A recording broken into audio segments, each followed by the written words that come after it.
সন্ধ্যা রায়ের জন্য আমাকে এতখানি স্ট্রাগল করতে হলো, এতখানি আজকে আমি হিরোইন হয়ে বসে থাকতাম। টলিউডের বর্ষিয়ান অভিনেত্রী অনামিকা সাহা, যাকে সবাই পর্দায় ভিলেন হিসেবেই জানে, কিন্তু তার জীবনে লুকিয়ে আছে অনেক অন্ধকার, আছে অনেক যন্ত্রণা, অনেক না বলা কথা। সম্প্রতি একটা সাক্ষাৎকারে জীবনযুদ্ধের কথা বলতে গিয়ে যেন কষ্টগুলো গলার কাছে দলা পাকিয়ে যাচ্ছিল। গায়ের রং কালো বলে কাছের মানুষদের কাছে অনেক লাঞ্ছনা গঞ্জনা সহ্য করতে হয়েছিল এই অভিনেত্রীকে। আমার শাশুড়ি আমাকে দেখতে যেদিন গেলে, শ্বশুর আর শাশুড়ি, আমার শাশুড়ি কাঁদছিলেন, মেম সাহেবের মতন দেখতে ছিল। তা আমি পরের দিন ওর সঙ্গে যখন দেখা হলো, আমি বললাম, তোমার মা এরকম করে কাঁদছিলেন কেন আমাকে দেখতে দেখতে? তুমি কালো তাই। আমি সেই সুন্দরের জায়গায় হেরে গেলাম।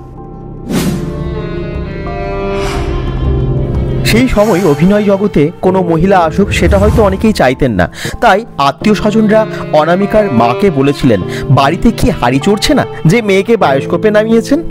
মায়ের হাতে বেধড়ক মার খেয়েছিলেন সেদিন। বাড়ির সাপোর্ট কোনোদিন পাননি অনামিকা। বিয়ের পর শ্বশুর বাড়ির চাপে বেশ কিছু বছর অভিনয় থেকে দূরে থাকতে হয়েছিল। শাশুড়ি মাও বলেছিলেন মেয়ে খুব কালো। আমি যখন অভিনয় এসেছিলাম, আত্মীয় স্বজনরা আমার মাকে যাচ্ছে তাই করে বলেছিল।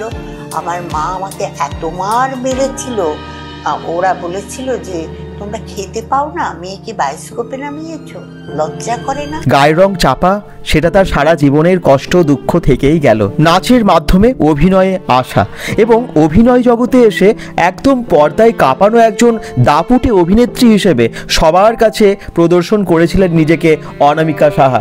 কত লড়াই, কত দুঃখ, কত যন্ত্রণা তার জীবনে আছে সে তো অনেকেই জানেই না। সন্ধ্যা রায় আমাকে ডাকতেন, ডেকে বলতেন, কি তুমি ব্রা পরনি? সেই সময় টলিউডের বিখ্যাত নির্দেশক তরুণ মজুমদার আর তরুণ মজুমদারের স্ত্রী সন্ধ্যা রায়। কিন্তু এই তরুণ মজুমদারই ছিলেন অনামিকা সাহার গুরুদেব, আর তারই নির্দেশনায় অনেক ছবিতে কাজও করেছেন অনামিকা সাহা। তরুণ মজুমদার ছবির প্রয়োজনে যেরকম পোশাক পরতে বলতেন, অনামিকা সাহাকে সেরকমই পরতে হতো। আর সন্ধ্যা রায় অনামিকা সাহাকে নাকি একদম সহ্য করতে পারতেন না, কারণ তরুণ মজুমদারের প্রতি তার ঘনিষ্ঠতা একদমই অন্য নজরে দেখতেন সন্ধ্যা রায়। সেই জন্য অনেক সময় অনেক অপমান করেছেন অনামিকা সাহাকে। এরকমই একটা সাক্ষাৎকারে তিনি বলেছেন সন্ধ্যা রায় সম্পর্কে। সন্ধ্যা রায় আমায় মেরে হাড়গোড় ফাটিয়ে দিয়েছিল। মানে একটা খেলার পুতুল ছবিতে একটা মাছ ছিল, শুধু আমার গালে থাপ্পড় মারবে, আর আমার লম্বা চুল ছিল, চুলটা ধরে টানবে।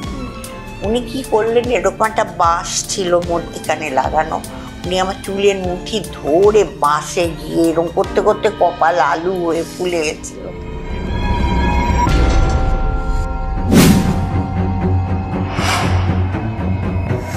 অনেক সাংবাদিকরাও নাকি তার ইন্টারভিউ নিতে চেয়েছিলেন পয়সার বিনিময়ে, কিন্তু যখন শ্বশুরবাড়ি জিন্দাবাদ ছবি একদম হিট হয়ে গেল, অনামিকা সাহার সেই দাপুটে অভিনয় দেখে দর্শকরা ভীষণ হাততালি দিতে শুরু করলো এবং তার অভিনয় এত প্রশংসিত হলো বিভিন্ন জায়গায় বিভিন্ন মহলে, তখন সাংবাদিকরা নিজেরাই এসেছেন তার ইন্টারভিউ নিতে। তখন সেই দিন আমি ঘুরে ওদেরকে বলে যে, শুনুন, আমি কোনোদিন পার্টি দেব না, আমি কোনোদিন আপনাদের মদ খাওয়াবো না, আমি কোনোদিনও আমার পাবলিসিটির দরকার নেই। যদি আমার মধ্যে কিছু থেকে থাকে সেই দিন বুঝতে পারবেন বা দর্শকের কাছ থেকে আমি এই ভালোবাসাটা পাবো। যাদের আমি খাওয়াবো না, পড়াবো না, যাদের আমি খাতির করবো না, তারা আমাকে ভালোবাসবে। কাজে আপনাদের এই ভালোবাসার আমার কোনো দরকার নেই।